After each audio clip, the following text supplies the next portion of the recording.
মেয়েটাকে প্রথম দেখাতেই মনের ভেতরে একটা কেমন কেমন করছে। এই কেমন কেমন করাটাকে যে কিভাবে ব্যাখ্যা করবো।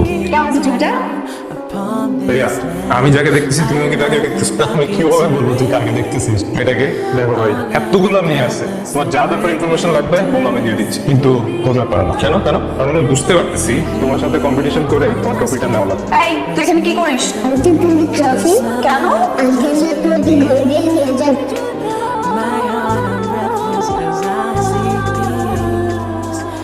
ম্যাম, ওই ছেলেটা এসেছে। কোন চলছে? আর সিও স্যার যার কথা বলেছিলেন। ঠিক আছে, আপনি জানবেন, ওনাকে পাঠিয়ে দিন। কেউ না, অহো না।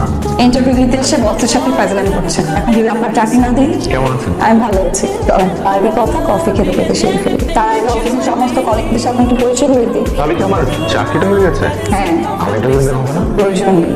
আমি কিন্তু আপনাকে অনেক খুঁজেছি। আসলে করছেন এগুলো রাস্তাঘাটে খুঁজিনি। অবশ্য ঢাকা শহরের রাস্তাঘাটে খুঁজলে আমাকে পেতেন না, কারণ আমি এতদিন মেলবর্নে ছিলাম। আপনি আমাকে খুঁজেন না? আপনার যে বান্ধবীটা যার কারণে এই অঘটনটা ঘটলো, ওর কি অবস্থা? বিয়ে করেছে, হাজব্যান্ডের সাথে থাকে। কিন্তু আপনি বিদেশে গিয়ে সেখানে সেটেল না হয়ে দেশে কেন ফিরে আসলেন?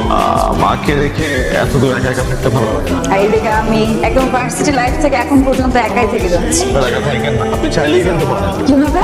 আঙ্কেল আন্টিকে আপনার কাছে নিয়ে আসেন। সেটা অবশ্য আমি চাই, তবে আরেকটা উপায় কিন্তু আছে।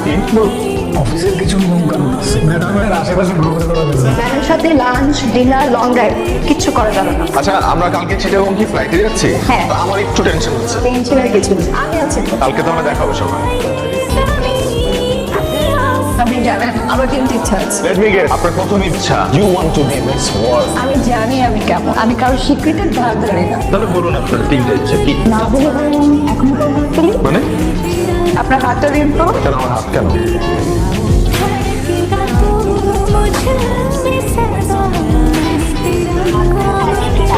আচ্ছা ছেলে, আপনার সাথে কি ঢাকাতে কোনো কথা হয়েছে? কারণ ওই যে দিদি আপনারা একসাথে বেরোচ্ছেন না, এরপরের থেকে তো সে আর অফিসে আসেন। কি হয়েছে আপনি বলুন? তেমন কিছু হয়নি। আচ্ছা ঠিক আছে, তোমার এখন কিছু বলতে হবে না। আমরা দুপুরে একসাথে লাঞ্চ করবো, তখন শুনবো। পাবো না। আরে সামনের ভাই এতদিন কই ছিল? এভাবে মানুষ গায়েব হয়ে যায় নাকি হঠাৎ করে? তার বিয়ে, আপনার বিয়ে, তাহলে ম্যাডাম 27 বিদেশ থেকে আসো, তারপর তোকে পার্মানেন্ট করে ফেলবো। হ্যাঁ, কেমন আছে? মায়ের শরীর ভালো এখন? যত তাড়াতাড়ি সম্ভব চলে আসবো, ঠিক আছে? মায়ের খেয়াল রাখিস। হ্যাঁ, আমাদের বাড়ির রয়েছে অঞ্চলের মেয়ে তিস্তার সাথে আমার মা হুট করে আমাদের না জানিয়ে বিয়ে ঠিক করে ফেলেছিল। আসলে তিনি এবং তার মেয়ে তিস্তা আমাদের পরিবারের জন্য যা করেছে সেটা আমার কোনোভাবে তাদের অবস্থা ফিরিয়ে দিতে পারিনি। সবাই তুমি আর তিস্তা একসাথে বড় হয়েছ, সেই ভাবনা থেকে আমি তোমার মাকে তোমাদের বিয়ে কথা বলবো। সবাই আমার একটাই মেয়ে, তুমি সারা তিস্তাকে অন্য কারোর মধ্যে তুলে দিতে সাহস পেয়ে আপনি চিন্তা করবেন না, আমি আপনার মেয়েকে কখনো কষ্ট দেবো না। কাজ করতেছিলাম তাই। সরি, বল কি বলবো? এই অভিমান করিস না, এখন তো সমস্ত রাগ ভাঙানোর জন্য আমি অফিসের কাজ বাদ দিয়ে বসে থাকি।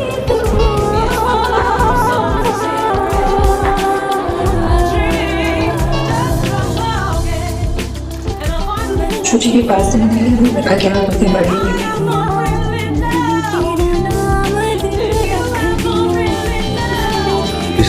আমার কিছু গুরুত্বপূর্ণ কথা কোথেকে শুরু করবো এটা বুঝতে পারতেছি না। আমার মনে হয় আমাকে বিয়ে করাটা ঠিক হবে না। আসলে আমি তোকে বিয়ে করার ডিসিশনটা হুট করে হ্যাঁ করে দিচ্ছি তোকে খুশি করার জন্য। আমার মনে হয় যে আমি তোকে বিয়ে করলে কখনো সুখ হইতে পারবো না। আর একটা বিষয় হচ্ছে কখনো আমার একটা মেয়ে আচ্ছা, ওকে আমি 2 বছর আগে থেকেই ছিলাম, but I select with her.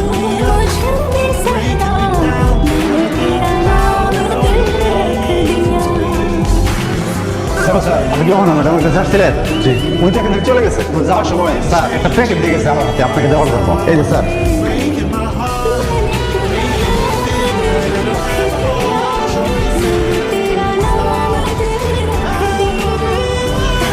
Safayat, আমি জানতাম তুমি আসবে। তুমি যখন চিঠিটা করছো তখন আমি তোমার থেকে অনেক দূরে। তোমার সমস্ত পরিস্থিতি আমি জানছি, আমাকে সব করেছে। জানি বলে তোমাকে কতটা বলতে পারছি না। তোমার জায়গায় আমি থাকলে আমি অনেক কিছু করতে পারতাম, কিন্তু মাঝে মাঝে সত্যিটা মেনে নিতে আমারও কষ্ট হয়। যে আমার মনে তার কিছু ছুটবো আমি গতকাল আমি চলে যাচ্ছি। আমি চোখের সামনে থাকলে আমি নিজেকে নিয়ন্ত্রণ করতে পারবো না। তোমার উপর আমার কোনো রাগ নেই, তবে জেনে রেখো তুমি শেষ ভালোবাসা।